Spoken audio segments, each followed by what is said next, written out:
Good evening. I'm Michael Ang and you're watching the Manila Times News Prime. Today is August 13th. Our top story. The Philippines' outstanding debt is expected to hit 19.06 trillion pesos next year. That's based on the latest data from the Department of Budget and Management.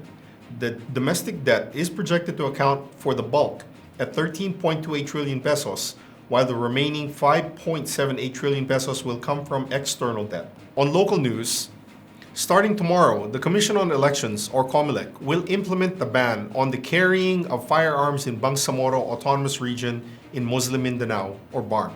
Tomorrow is the start of the 76-day election period for the region's first ever parliamentary elections.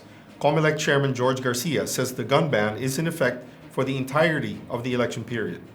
Also prohibited, according to Garcia, are the use of security or bodyguards by candidates unless authorized by the COMELEC.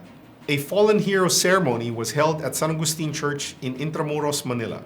This was part of the activities for the visit of the Spanish Navy frigate Mendez Nunez. The ceremony was led by Spanish Ambassador to the Philippines, Miguel Utray.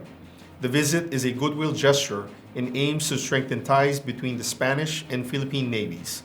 The Spanish warship is also scheduled to visit Baler Aurora. In news overseas, South Korea's former First Lady, Kim Kyun-hee, has been arrested. The charges against the 52-year-old Kim include stock manipulation and corruption. Her husband, former President Yoon Suk-yeol, who declared martial law last December, has been in detention since July. With the arrest, South Korea now has a former president and First Lady, both behind bars. This is the first time this happened in South Korea's history. And finally, in entertainment, pop music superstar Beyonce wins her first Emmy Award. Beyonce was a member of a team that won Outstanding Costumes for a variety, nonfiction, or reality show. The Emmy was for Beyonce Bowl, her halftime show on a football game between the Baltimore Ravens and Houston Texans.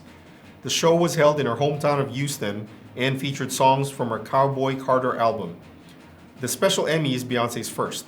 She has been nominated for 10 others without a victory. For more news and information, read the Manila Times on print, subscribe to its digital edition, or log on to www.manilatimes.net. Follow us on Facebook, Instagram, X, TikTok, and LinkedIn, and be part of our communities on Viber, Telegram, WhatsApp, and Mastodon. That's all for now on the Manila Times News Prime. Remember to stay safe, stay informed, and stay connected. I'm Michael Ang. Good night.